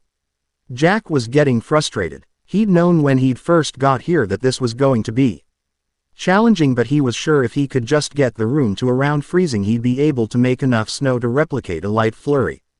He could feel his strength waning and if he used any more he wouldn't be able to maintain cold to sustain the snowfall. After everything Harry had told him he felt a deep need and desire to make Jose's wish come true. Here was one kid in a warm climate that believed in him. He deserved to see snow or Jack wasn't worthy of being the spirit of winter. Harry could see that Jose was getting impatient and starting to lose faith. He watched Jack in uncertainty and growing doubt. Harry couldn't have that. He pulled his wand out of his back pocket noticing that as he did so he had caught Jose's attention. Harry winked and raised his wand. He didn't an incantation nor did he direct his wand with any type of movement. He simply held it loosely in his hand and pictured Hogwarts at Christmas time. A wave of cold seemed to radiate out around him as a result, which grabbed Jack's attention. After spending at least the last minute at a stalemate with the temperature of the room, Jack's eyes flew open when he registered a drastic difference flow and equalize within a few seconds. He looked to its origin and saw Harry. He didn't appear to have moved much since Jack first closed his eyes except for the thin stick he held in his right hand. Harry hadn't said what exact type of magic he had. When he'd explained that he could only conjure rain, Jack assumed that meant he had no control over the colder elements at all. Jack reevaluated his first impression of Harry to accommodate this new piece of information. This guy had a few tricks up his sleeve. Jack gave Harry a small nod in thanks and got back to the task at hand. He still owed Jose some snow. Now that Harry had made the room colder the rest was easy. Jack raised his staff high and touched the tip of the crook to the ceiling. In the bed, Jose sat shivering under the blankets after the temperature started to drop. He watched Jack Frost in the middle of the room. When nothing happened after a few minutes, Jose started to doubt Jack. He knew his wish to see snow was not going to happen. It never snowed in Mexico City. Even in the winter, he should have known his wish was impossible when Harry couldn't grant it. What chance did this Jack fellow have when someone as awesome as Harry had trouble trying to make it snow? He looked over to Harry, desperately hoping that he would be able to do something. He wasn't sure how or what Harry could do but Jose believed that Harry could fix everything. Harry must have understood him because he winked and pulled out his wand. Jose had seen Harry do magic when he first tried to make it snow so he was encouraged by the sight of Harry's actions. He pulled the thin summer bedding tighter around his shoulders to keep out the resulting chill and looked back to see if the cold would help Jack Frost. He watched Jack Frost as he raised his staff up. From it spread gray clouds from corner to corner until the whole ceiling was completely covered by them. Once the clouds settled, small snowflakes began to fall throughout the room. Jose got up onto his knees as quickly as he could in excited surprise and reached his arms up to catch the first flakes as they fell. This was unbelievable. The flakes didn't fall like rain but fluttered and swooped in descending arcs as if on an imaginary breeze, like confetti at Carnival. He tried to catch them but they disappeared as they made contact with his skin. At that moment he didn't need the blankets on the bed to keep warm despite the cold in the room, and the pain in his body was temporarily forgotten. At that moment, for the first time in years, Jose was just a normal, ordinary kid again. "I'm afraid that our time is up," Harry mournfully announced after half an hour of play. Both Jack and Jose were clearly tired. The difference, Harry knew, was that Jack would recover once he returned to the colder climates. The time had come for Harry to guide Jose to the realm. "Jack, could you wait for me outside?" Harry asked him quietly. Jack nodded, then turned to Jose. "Well, kid, that's the best I could do. It was great." "Muchos gracias," Jose replied excitedly though clearly tired. "You're welcome." Jack turned to exit out the door, not wanting to shock Jose's system by causing a sudden temperature change that would result from opening the window. "Bye." Jose tried to call after him but could not raise his voice higher than a whisper. Jack heard him anyways. He waved over his shoulder casually before he was gone. Harry met Jack in the courtyard after he'd finished seeing Jose to his train in the realm. Jack was sitting on the back of a bench with his feet on the seat as he looked up at the moon. Harry made sure to make a lot of noise as he approached him. "Hey, thanks for your help," Harry said by way of announced himself. Jack looked over at him but didn't respond. "You okay?" Harry asked. "I don't know how you do it," Jack commented without looking at him. Jack didn't need to clarify that vague statement. Harry knew exactly what he was talking about and he could understand where Jack was coming from. Many of his friends from when he was human had given him strange or pitying looks whenever the topic of death came up. "It's not all that different from what you do, Jack, if you leave out the details," Harry said lightly. Jack looked at him sharply. He looked almost angry, like Harry had offended him. "It's nothing like what I do. I don't send kids off to their deaths," he objected firmly. Harry's demeanor changed from laid back and friendly to closed off and emotionless in less than a second. He could understand Jack's dislike for the subject but he refused to allow himself to be accused of murder. "Neither do I," he said coldly. "No?" Jack questioned doubtfully. "Doesn't seem that way to me. If your job was to escort kids to the afterlife then you would not exist on this plane. If what you say is true then you're only needed in the in-between realm, not in the land of the living. So that begs the question, what exactly are you doing here?" Harry just glared at Jack. He hated to let the irritating brat think he'd won the argument but Harry couldn't give him an answer. He'd never though to question why he existed in this world when his job was in the realm. Mim had just dropped him off like this so Harry had learned to adapt and traverse between the realms as needed. When Harry remained quiet, Jack took that as a sign that he'd been right. He loosened his stance from confrontational to self-satisfied arrogance in his assumed victory. "I thought so," he said with a smirk. "Shows what you know," Harry continued to glare at him. "If all you are going to do is make an ass of yourself then get lost, snow cone. Better hurry, the sun's coming." Jack sent his own glare at Harry for the name. "I don't have to take this. I'm outta here," he thought to himself. Besides, loath though he was to admit it, Harry was right. The sun would be up in about an hour and Jack had to clear the Tropic of Cancer before the sun rose. His best bet was to head to the Rocky Mountains and continue north through the mountain range until he got to Canada.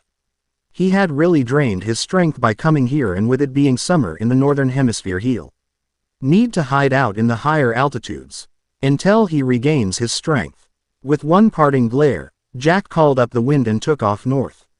"There's something off about that guy," Jack thought to himself as he left. Jack arrived at North's place by the following evening after leaving Mexico City. It had taken him all day to travel through the mountains. He'd had to stay in the high altitudes and follow the cold breezes north. He'd only been able to chance flying when he'd reached northern Canada around late afternoon. For once, Jack used the front doors instead of trying to sneak in. Phil gave him a questioning look but Jack was in too much of a hurry to stop and talk. He needed answers. If North didn't have them, then Jack needed to tell him about this Harry guy. It could be that Harry had told the truth when he explained the details of his death job. Jack wouldn't rule out that possibility. Harry had seemed like a nice guy, but he wasn't going to blindly trust anyone with such dark power. Not after the fiasco with Pitch.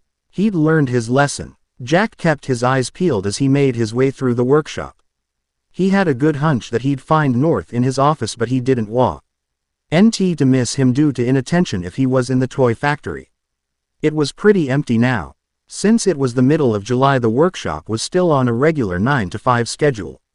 The way Jack understood it, as in the Yetis, union agreement not to start working overtime until 3 months before Christmas.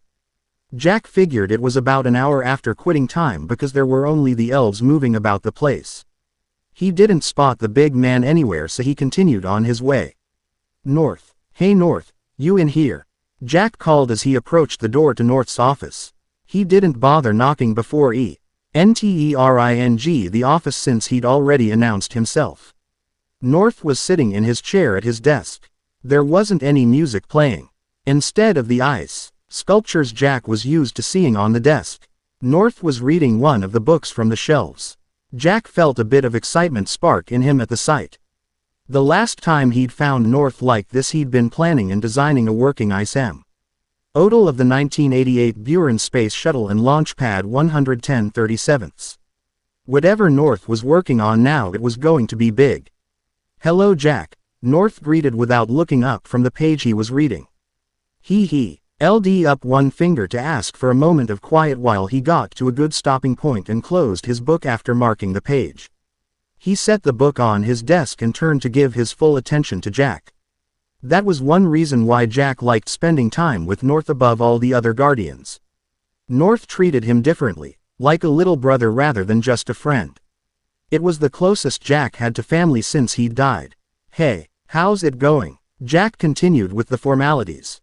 Now that he was here, he was starting to doubt whether telling North his concerns was a good idea. He was always nervous he wouldn't be taken seriously because of his age, time as a Guardian, or because of the mistakes he made during Pitch's last uprising. As good but as not why I think you are here. What is problem, Jack?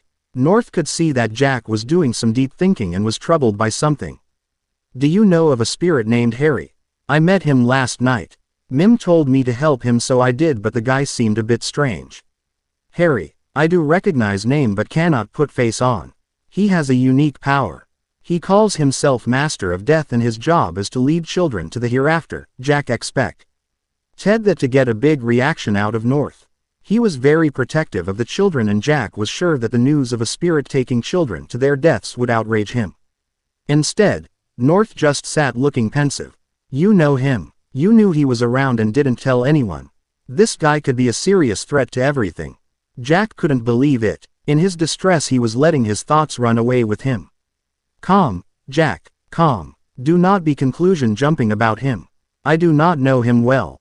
I met him once, few years ago on Christmas Eve. Until you mentioned him, I did not remember him.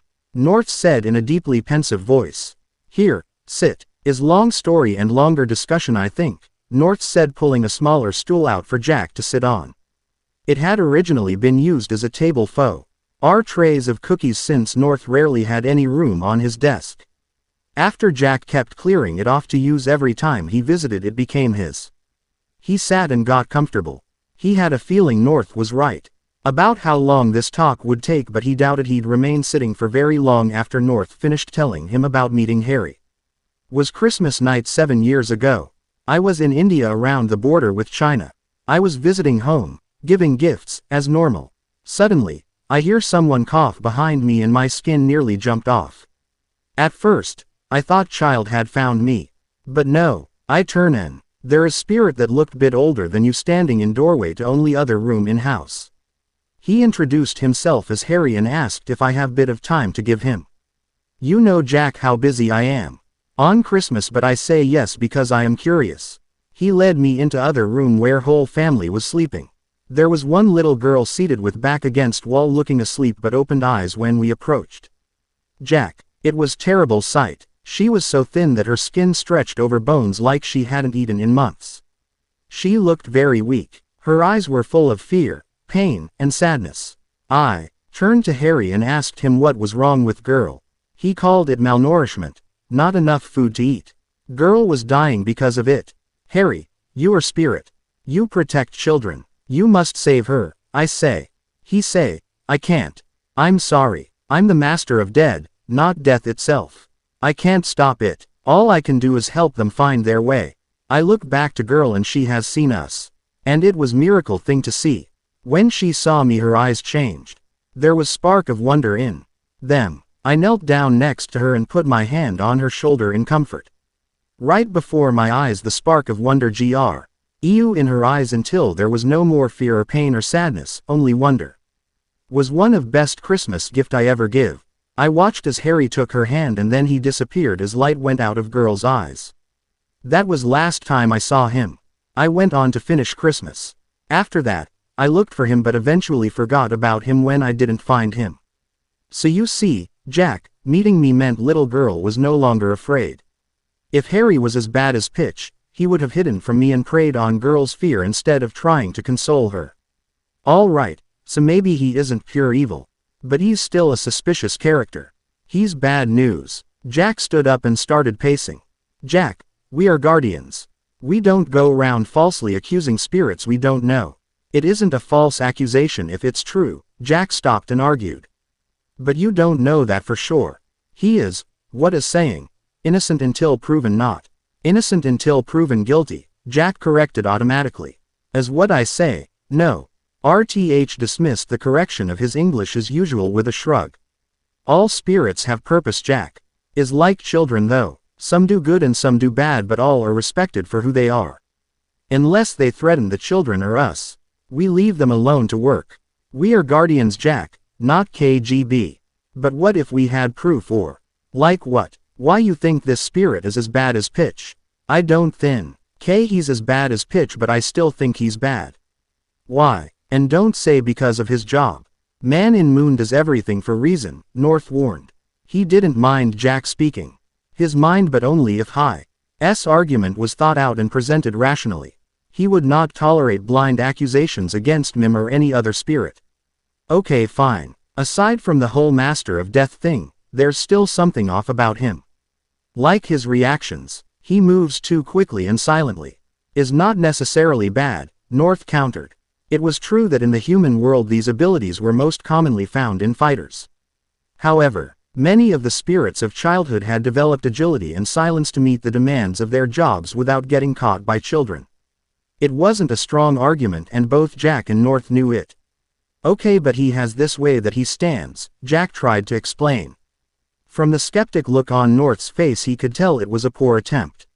I mean, his manners and body language are directly threatening but it's like his laid-back nonchalance is a smokescreen for something dangerous behind his smile and friendly disposition. So you not like because he's friendly? North guessed with confusion. Jack really wasn't explaining this well at all. So far this spirit sounded pretty nice. Yes. I mean, no. I mean, yes he's friendly but no, I don't like him because it seems like he's hiding something. Even though he looks relaxed all the time, if you watch him closely you can tell that he's ready for a fight at any second. Ah, now I see, North said with understanding. So you agree with me? Jack asked for confirmation. Of course not, North said in the same tone he'd used when he'd first tried to get Jack to go through the Guardian ceremony, that tone that said he thought Jack was being ridiculous. What you are describing is not evil, it is warrior. Warrior, yes, is not easy to understand unless by other warriors. But I'm a warrior. I fought Pitch, Jack argued. No Jack, North contradicted in a grave tone of voice. You are guardian and a fighter but not warrior. Warrior is part of who a person is part of very being. Like me, I am warrior. You, notice I pick up sword at moment's notice. I am always prepared. It comes from person who fought many battles before, North explained. Jack didn't think he really understood the concept but he had no. North was always quick to draw his swords at any sign of trouble. He trusted and respected North so he accepted the explanation. Okay, but what about his powers? This was Jack's last point against Harry. Jack, we said this already. His power is what Man in Moon gave him to do his job, North said in exasperation. No, I'm not talking about that. I mean he has powers that are different and not a part of his job. What you mean? He called me to Mexico City to make it snow only after he failed to do it himself. He made it sound like he could have done it himself under different circumstances. And when I was making it snow, he did something to make the room colder so I'd be successful. It was like magic, and not our kind of magic. Magic like a sorcerer. The look North gave him clearly stated that he thought Jack was crazy. Jack felt crazy too. His argument had sounded so concrete in his head, but after hearing what it sounded like out loud he couldn't be mad at North for his reaction. There are many kinds of magic, Jack. You know this. From everything you say it sounds like this Harry is still young to our ways and hasn't learned to drop his guard like rest of us. You can't be defending him, Jack said in angry denial. He may agree that North had won this debate, but Jack couldn't shake the feeling that Harry shouldn't be trusted. Jack, what are we? North asked calmly. Jack heaved a sigh. We're the Guardians. He knew it was pointless to keep arguing when North got like this. He could even see North's point even if he didn't want to acknowledge it. As Guardians, they have to be unbiased in their treatment of other spirits and act in everyone's best interests. Exactly. Harry angrily threw another rock into the lake. He needn't worry about being seen or disturbed. Hogwarts was out for summer break and it was the middle of the night besides. He'd always come to this spot on the lake when he was still living to think whenever the stress of school or life weighed heavily upon him. Times like right now, after parting ways with Jack in Mexico City, Harry had been too upset to continue his personal visits that night. He'd sent out projections of his magic to guide children as they were needed and returned to his tower in Hogwarts. He lied in bed for most of the day. He didn't need sleep, but it was a habit left over from his human life that he hadn't bothered changing. He had tried mediation to sort his thoughts and calm himself. He'd made several attempts, but his thoughts kept circling from anger at Jack's words to self-doubt about his purpose. How dare that frost-bitten little brat falsely accuse him like that? The kid had no idea what he was talking about. It burned at Harry's insides like acid. This had been the same feeling he got every time the rumors and gossip of Hogwarts and the Wizarding world slandered his name. He hated the feeling and thought he was done with having to deal with it when he agreed to help Mim. Another rock splashed into the water. Mim had made it sound so easy when he trained him. When he had awoken back in his tower, Harry understood his purpose. For the past 30 years he'd never questioned himself. There had been times of doubting his capabilities in performing his duty, but never in the job itself. Even after all the training with Mim, he had been unprepared for the demands he would face. If it hadn't been for Sandy, Harry wouldn't have made it as a spirit. What had been the scariest time in his existence had been transformed into his strongest positive memory thanks to the dream spirit. Harry had been serving as the spirit of death for children for only a few months. Since he'd woken up he'd gotten much better at understanding the different aspects of his powers and the influences children had over him. He'd been a bit disoriented when he'd first woken up in the same tower at Hogwarts where he'd passed out after the war. He had woken up with a pain in his stomach that at first felt like hunger. This had confused him since Mim had explained that he'd never feel hunger as a spirit. He'd be able to eat but he'd never need to. As he'd pondered this feeling, it had changed from the feeling of needing something to eat to reminding him of a feeling from before, something to do with a trophy and an older boy and a tug like a fishing hook at his navel. It had given him a momentary panic attack to think he was going to disappear and be pulled to places unknown. That hadn't been the case. Instead he'd had to follow the feeling of his own will. The pressure only lessened when he moved in the direction the feeling took him. He'd followed the feeling from Hogwarts to London, more specifically to the Great Ormond Street Hospital to see his first child across the realm. The feeling hadn't let up until he found himself in the operating room where an 8-year-old girl named Susie was receiving a kidney transfer. She hadn't been going on, she had just needed Somio to keep her company in the realm as she underwent her first surgery. His existence had continued on like that for the most part. He'd feel the pull on his core that would lead him to children within the United Kingdom. Then after a while he'd been pulled to places throughout the European Union. It progressed like that as his range expanded to encompass children around the world. Unfortunately, Harry had been straining to keep up with the demand before his range expanded past the Western world. He had followed the pull of his magic to every corner of the globe, trying to help as many children as he could. Even with his magic, it was impossible for him to answer every summons. There had been too many children, too many pulls, to keep up with. He couldn't be everywhere he needed to be at the same time. There was not easing the pressure. The feeling had come again and returned with more strength, as he'd become more attuned with it. He'd just finished escorting one child only to feel pulls from 2 or 3 more. 4 months later he hadn't been able to bear the feeling of his core pulling him in every direction. It had been too much. He couldn't keep up. While one tug applied just a bit of pressure, the hundreds he had been feeling by then were tearing him apart. Harry hadn't been able to make it stop. He hadn't known how. As the pressure had increased, the pain had spread to his head and exploded behind his temples. He hadn't been able to think or move. When he couldn't take it anymore, he'd screamed at the top of his lungs in a vain attempt to ease some of the pressure.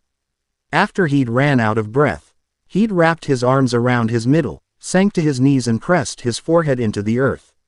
He'd really wished he could pass out. He had been sure that was the end for him. Across town from where Harry had collapsed, gold dream sand danced in rivers across the sky. Sandman had stopped what he was doing when he heard the scream. He'd checked that his dreams sand would operate without his personal direction before he'd gone to see what the trouble was. He'd found Harry where he'd fallen and decided to help. Harry could only imagine what Sandy had thought of him. When he'd found him, this unknown spirit he'd never seen before, kneeling and screaming in pain on the ground, who hadn't even been able to sense his approach. Harry still couldn't figure out how Sandy had done it. Harry had been too absorbed by the pain to notice anything around him. He hadn't even felt Sandy's hand on his shoulder. Somehow though, Sandy had been able to ease the pain just enough for Harry to be able to focus on something else. He had then been able to feel the hand on his shoulder and the presence of Sandy beside him. When he hadn't heard anything after a moment, he'd opened his eyes and raised his head. The pain had still there for sure, but it hadn't been as crippling. He'd been able to see Sandy clearly enough to understand the images and gestures he was using to communicate. Thank goodness that Harry had so much experience communicating in different methods with Mim, otherwise the rapid pace images would have made him hurl direct strands of your magic to follow the pulls and project an image to act in you stead. The strands will be able to travel much faster than you will, my friend, and they can allow you to be in more than one place at a time, Sandy had directed by miming the instructions. For Harry, it hadn't been so much about reading them as understanding the meaning as a whole, almost as if Sandy had been speaking telepathically to him. Harry had concentrated through the pain, something he sadly had a lot of experience with, and focused on following Sandy's instructions. Mim had taught him how to direct his magic in similar ways during training. Harry's consciousness had sunk within himself to his core. Wading through the hundreds of pure white strings of the pulls to the golden light of his magical core, Harry had attached just enough of his magic to each white string to make a lifelike projection of himself appear to every child that needed him. He'd watched as the white strings had detached from his core, pulling a little ball of magi. See at their ends like a fish caught on a line. Off they went, and with them went the pressure and pain associated with a pull that went unanswered for too long. It had taken him a good amount of time to go through all of the strings and attach projections to each, but it had gotten easier as he'd gone along, as the pain had decreased with each answered pull. He'd returned to full awareness after really acing the final pull, only to find a golden little man standing calmly in front of him with a smile on his face. He watched a quick series of images made of the same golden color and granular texture flash above the little man's head. That's it. Try to answer the pulls as soon as you feel them. You might need to physically sit down and concentrate on each one until you get used to the process. Is will prevent another instance of pain such as the one you just experienced. After you get practiced at it, you'll be able to do it in your sleep. Harry had been so grateful to the little man, Sandy, as he'd introduced himself, that he'd hugged him. It had felt like lying face down in the sand at the beach on a warm afternoon. Sandy was now the only friend Harry could name. He regularly visited he little man on his cloud whenever he felt lonely. Sandy had explained more about the spirits and the world of children that Mim hadn't covered, including the history of interactions between the Guardians and the boogeyman. Sometimes Harry had gone to him with specific questions about how to use his powers. Most times though, they had sat in silence just enjoying each other's company. Jack was right about one thing. His purpose was technically just to help children to the other side. The one last wish rule he'd adopted had been his own. He had come up with the idea to make his job easier for both him and the child. It was one of the things that had come from his discussions with Sandy. It had been terrible for him to watch a child suffer as he waited for them to pass. He also had found that they were more distressed when he met them in the realm. By comforting them beforehand and reassuring them that he'd be there to help them through, it had been much less stressful for him and the children. No, Jack was wrong. There was nothing malicious about his cause. Snowcone wouldn't understand that so long as he viewed death as something evil and denied that it was a natural process. He threw another rock as hard as he could into the lake. Was this curse of constant libel and slander going to haunt him for eternity? It seemed he could never escape it for long. For some reason he'd thought the spirit world would be different. Sandy had accepted him so easily as a friend, and he was on amiable terms with North after their one meeting. They had accepted him as one of their own. They had welcomed him, maybe not with open arms, and they had guided him in the operation of his responsibilities. Sure, it was only 2 of the 5 Guardians, but it had given Harry hope that this existence was going to be better than the last. Maybe it was just Jack. Harry saw the signs within the first minutes of meeting him that the Winter Sprite was fighting some demons of his own. Jack's initial, instinctual reaction when startled. The defensive behavior when Harry had introduced himself and asked Jack to walk with him, and the suspicion and accusation at the end of their meeting were all signs of some psychological trauma. Harry didn't yet have enough information to properly determine what exactly that trauma may be, but he had enough personal experience from the war to recognize the symptoms in someone else. He honestly wanted to help the Sprite as much as he hated him. Not out of pity, but because he felt protective of him. He felt responsible to help since he knew how to help. He threw another rock in frustration that realization inspired in him. He was angrier at being made to feel guilty and doubtful in his purpose than he was at the snow cone, but it's hard to stay angry at a feeling. Jack had been the cause of him feeling this way, so Harry focused his anger against Jack. But the more he analyzed Jack's behavior and recognized his actions for what they really were, the faster the anger drained out of him. He heaved a sigh that felt as if he was deflating and sat down on the bank of the lake, too emotionally drained to return to his tower. In his emotional exhaustion, he failed to notice the lengthening of the shadows around him. I'm telling you, North, this Harry guy is not someone we should be trusting. I just have this feeling about him, Jack implored one final time. His plea fell on deaf ears though. North had stopped listening to Jack halfway through that sentence. He was too distracted by the ringing in his ears. Usually this wouldn't bother him, but this ringing was the same pitch, frequency, and annoyance as an analog alarm clock. And that was precisely what it was, an alarm. Except that instead of waking North up, this was the alarm North had set just under 50 years ago as part of a surveillance system that was monitoring the world for any evil activity. This was the first instance that it had gone off since testing had been completed after installation. So North was understandably concerned to hear the alarm that informed him if pitch ever resurfaced.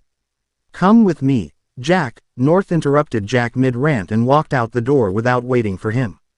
Wait a second, wait for me, Jack called as he ran to catch up.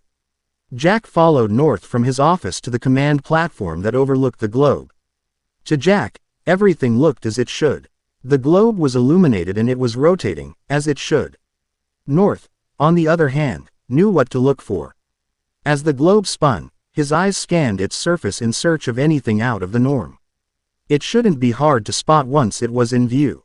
North had made sure during the programming that the visual alarm was a flashing red light so it would be easily seen. Among all the gold lights on the globe, a red beacon, no matter how small, should stick out like a sore thumb. There it was. As the globe continued its counterclockwise rotation, Western Africa, Western Europe and the United Kingdom came into view. The small red dot was flashing near the top. North's eyes focused on it. Northern Scotland. Is mean, North? Jack asked. He'd never seen North react like this. He'd been brought in after the last incident when Pitch had already made an appearance at the pole. Maybe North had been like this then. All Jack knew was that North's current disposition was fearsome. This what he meant early when he described being a warrior. Until now, Jack had never noticed the way North normally carried himself. He could now recognize it as similar to what had set him off about Harry. Before the alarm went off, North had looked relaxed, but after seeing how quickly he reacted the instant the alarm sounded, Jack was half convinced that North had been expecting it. "We must summon the others," North said to himself, while at the same time answering Jack.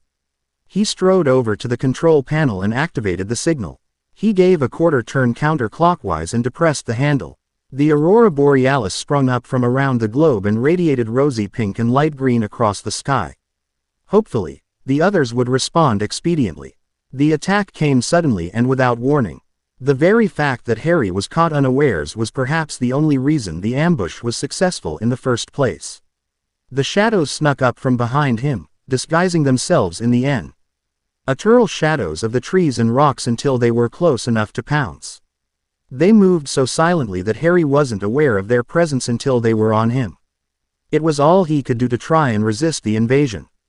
"Well, I suppose I can at least be grateful that you didn't summon me right before Easter," Bunny said indignantly as he hurried to the large hearth to warm his frozen extremities. "Believe me, Bunny, I wish I hadn't had to summon any of you in the first place," North said, directing his response to include Sandy and the newly arrived Tooth. "What's happened, North?" Tooth asked, having caught the tail end of the exchange. "Pitch is back," Jack answered instead, eliciting shocked and surprised reactions from the others. "We need to hurry and stop him."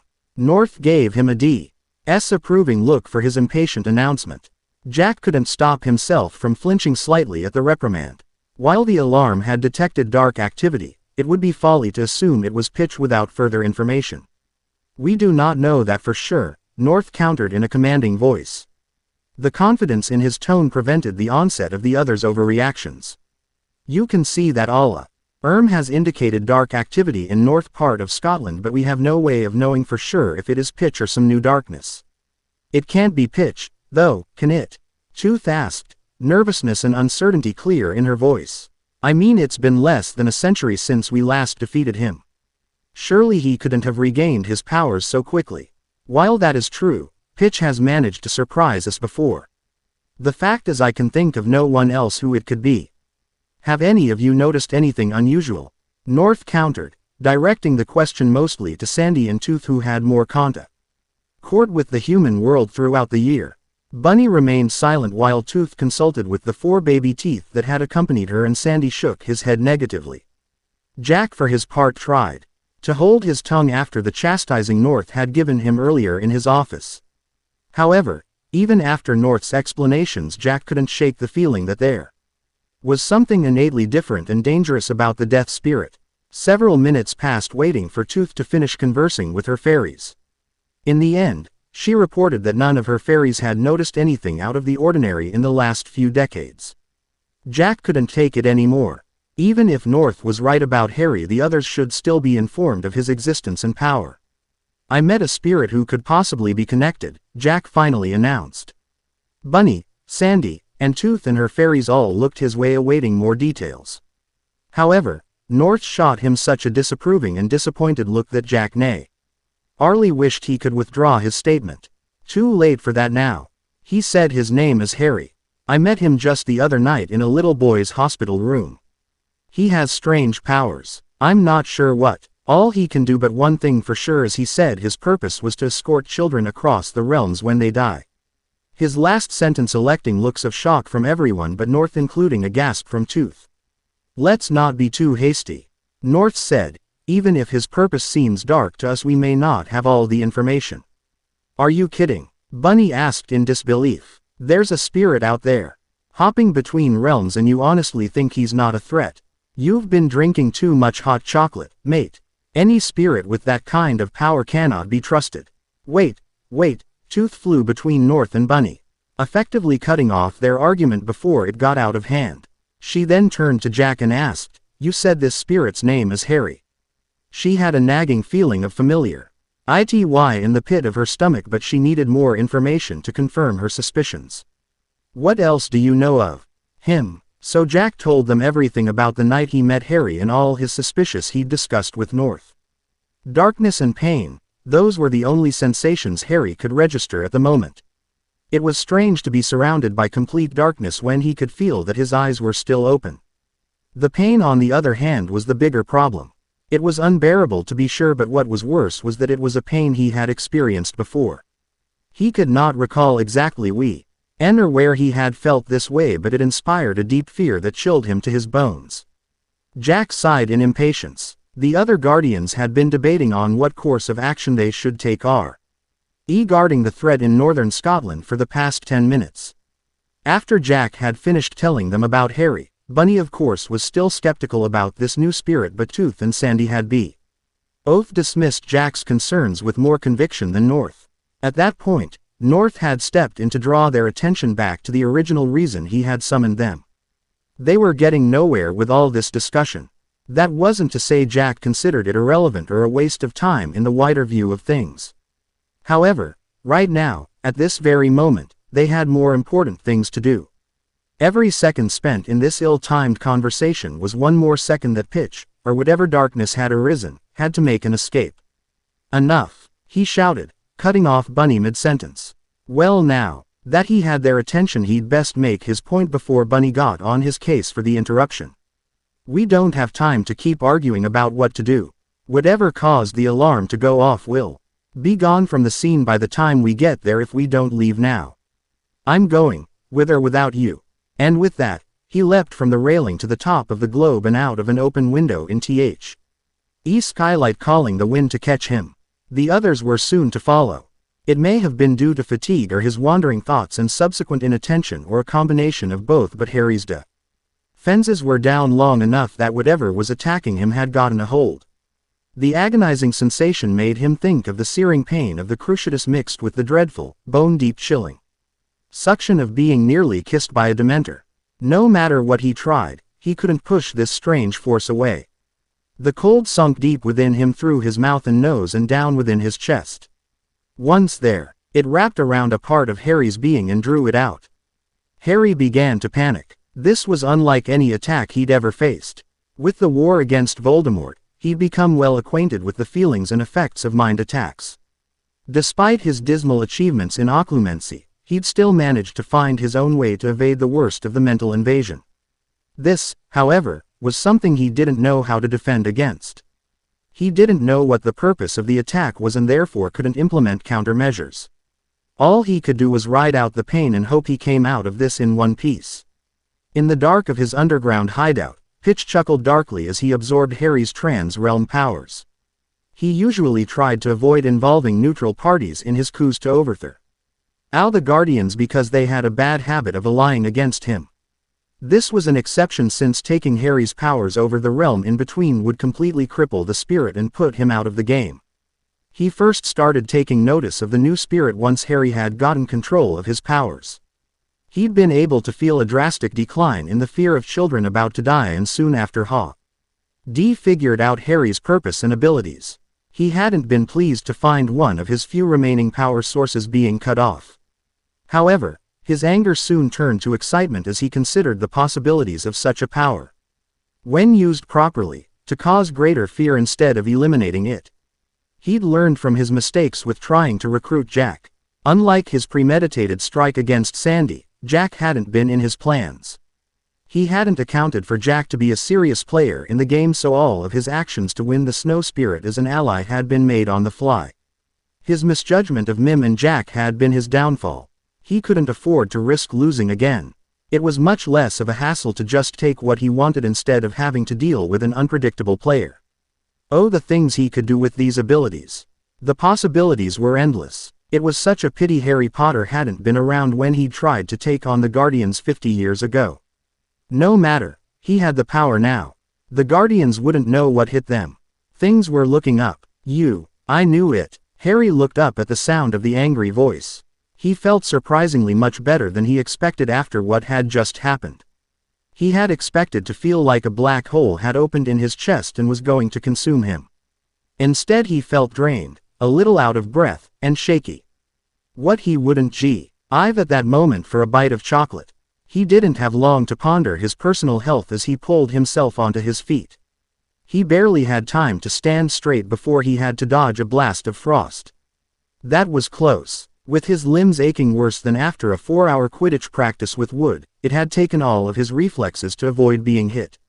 He came out of the roll on his feet with He tree next to the lake between him and the enraged winter sprite.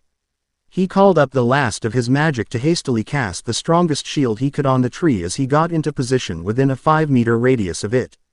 He was too out of it to concentrate on maintaining a personal shield. By using the tree as the vessel, Harry only had to put in the initial power to sustain the shield so long as he stayed within range of its protection. "Jack, what are you doing?" Tooth demanded as she and the others finally caught up. She was enraged by Jack's attack. It was completely impulsive and entirely uncalled for. "It's him. He's the only spirit here. He's using Pitch's power," Jack accused. "You saw him using Pitch's magic?" Tooth asked in surprise. There was no accusation or doubt in her tone, Jack noted. But there was an edge to it that he recognized. She was trying to use logic to make him realize how foolish he was acting. Well, he was determined not to fall for it this time. "I'm sorry, but what are you talking about?" Harry asked from the safety of his shield before Jack could answer Tooth. He hadn't meant to be rude by interrupting their conversation, but he wasn't about to stand aside while they talked about him as if he wasn't standing 3 feet from them. Since he didn't trust the snow cone not to freeze him the second he got the chance, Harry could only get their attention bally without leaving the zone protected by his shield. From here he was able to see and hear the motley crew of guardians that had congregated on his doorstep. He recognized Jack, North, and, of course, Sandy from his previous meetings with them. It didn't take a genius to figure out that the 6-foot rabbit was the Easter Bunny and that the brightly colored one with the high-pitched voice and wings was the Tooth Fairy. North set up an early warning system to tell us when Pitch or his associates were causing evil. "It just went off and led us here," Bunny calmly explained before Jack interjected. "And you're the only spirit around, so what?" Harry interrupted Jack. "So that automatically makes me the bad guy. Where's your proof?" "You're standing right there, that's all the proof I need," Jack retorted. "Silence," North exclaimed, quieting Jack and Harry's arguments. Both stood with their attention on him, Jack's mouth still open ready to let fly his next accusation. "Let's talk about this civilly." "Fine." Jack quickly closed his mouth and opted to stand with his arms crossed and a frown on his face to show what he really thought of North's idea. Harry privately thought the pose made him look more like a pouting child. North watched Jack for a moment to ensure he'd hold his tongue before addressing Harry.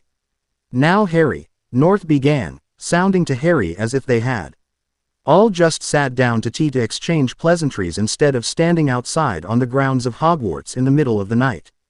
"I know some of us are acquainted, yes, but we are not really knowing one another. Tell us, how did you become spirit?" "Well, it's a bit of a long story," Harry warned. When North only nodded, he proceeded to tell them the Coles Notes version of his life. "Mim prepared me for this, sort of. He told me about each of you histories, how you became guardians, your conflicts with Pitch Black. He made sure I had some training and knew the role I was to play." RRY explained to the assembled guardians. He remembered his initial reaction to Mim's proposition and idly wondered what the guardians thought of it. This was it. After all he'd done, all he'd fought for, and all he'd lost, he still wasn't free. How could Mim do this to him? It was all he could do to keep from breaking down. "But I never asked for this," he protested.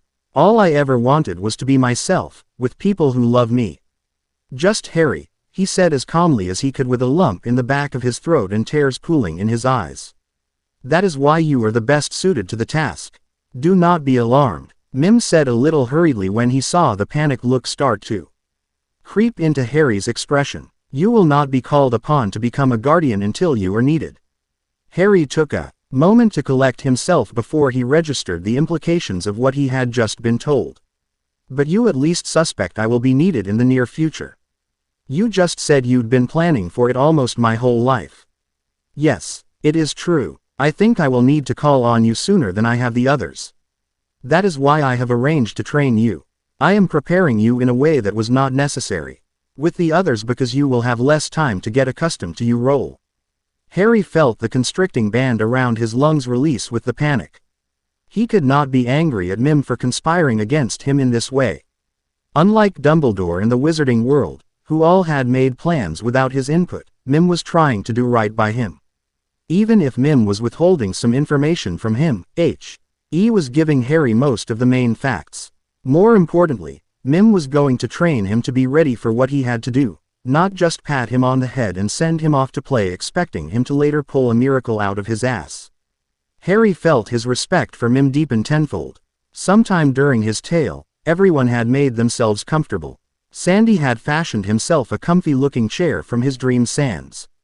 Bunny was sitting on his haunches, Jack was casually leaning on his staff, Tooth was somehow hovering in a reclined position midair with her wings, and North had seated himself cross-legged on the ground. Harry himself had needed to sit down with his back to the trunk of the tree just to keep himself upright. But Harry, what I don't understand is why you didn't come forward when you first met any of us. Tooth asked honestly. Harry was unable to find the light accusation in her tone offensive since he could clearly read from Tooth's mannerism that she genuinely cared about his well-being. Mim told me that he would teach me what I needed to know, but that when I woke I wouldn't remember how I'd learned it until such a time when the events around me triggered the memories, Harry replied calmly. As if Mim's explanation was the last word needed on the matter. That still does not explain what happened tonight. I for one do not think you are the evil that called us he. But since you are the only one we have come across perhaps you have saw things, North subtly questioned. It was good to hear the reassurance that Harry had been chosen by Mim and was not a minion of Pitch, but that left a bigger unknown of who then had been the one to trigger the alarm. Harry lowered his head. In weariness or shame North could not tell. I honestly have no clue. I came back here after the incident in Mexico where I met Jack only to be attacked from behind shortly thereafter. Attacked? Tooth asked alarm. Are you hurt? She looked ready to mother him if he was, Harry though. That's the other thing. It was painful and I feel exhausted now, but I can't tell you what exactly attacked me or what the attack was. I've never experienced anything like it before. Someone does not attack without reason. North said thoughtfully. Harry turned to him and nodded in agreement. A shared understanding amongst warriors passed between them. If you were not attacked to debilitate you physically, then you were targeted for something else. Take a moment. Do you feel different? Harry considered the suggestion. In all the kerfuffle with the arrival of the Guardians and Jack's almost immediate attack, Harry hadn't had a moment to fully assess his state. He closed his eyes and calmed his breathing as he took stock of himself. He was tired to be sure, that had been easily noticeable right away, but it was not just physical exhaustion. His magic was depleted, his thoughts were slow to focus, and he had a bit of a headache. He blamed his mental exhaustion on the fact that he had failed to notice that his spirit powers were almost non-existent. Now that he was aware of its absence, he searched desperately to find any remaining evidence of it. All he could feel was a very soft pulse from what had formerly been hundreds of pulls on his spirit, alerting him to the children in need of his company. It's gone, Harry mumbled as he pulled out of his inner awareness. I can't feel it anymore. It was impossible for him to believe that the weak pulse was all that was left of a power that had been overwhelming at times. He hadn't been too far off the mark when he'd compared the attack to that of the Dementor's kiss. He may not have lost his soul, but his spirit was almost completely gone. North and Tooth both reacted in shock and anger towards whoever was responsible for Harry's state. Sandy mimed with his sand. He was just as distressed as the others. However, being mute meant that the others often overlooked him. Harry answered him though as if he had spoken the question aloud. My spirit powers. The powers I have over the realm in between, they're gone, Harry clarified somberly. However, his self-depressing train of thought was abruptly cut off by Jack's interjection. Oh come on guys, Jack exclaimed with incredulity. You can't honestly believe what he's saying. It's ridiculous. He could not remain silent any longer. Jack was convinced there was no way Harry was telling the truth. The biggest indication was that nonsense about being trained by Mim. That couldn't have happened. There was no way Jack would believe that this spirit got special training.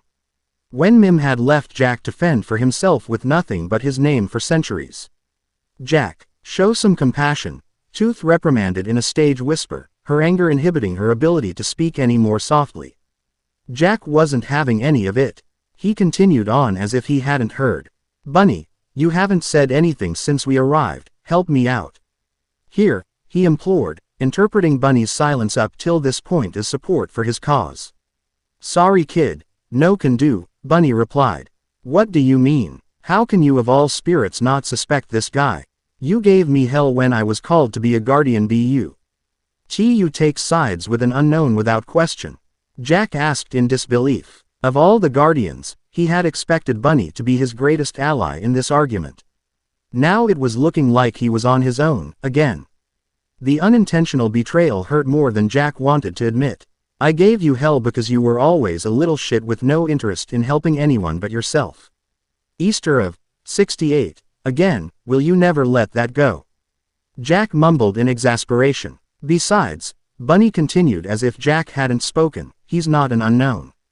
He's not, Jack asked, looking at Bunny like he had never seen him before.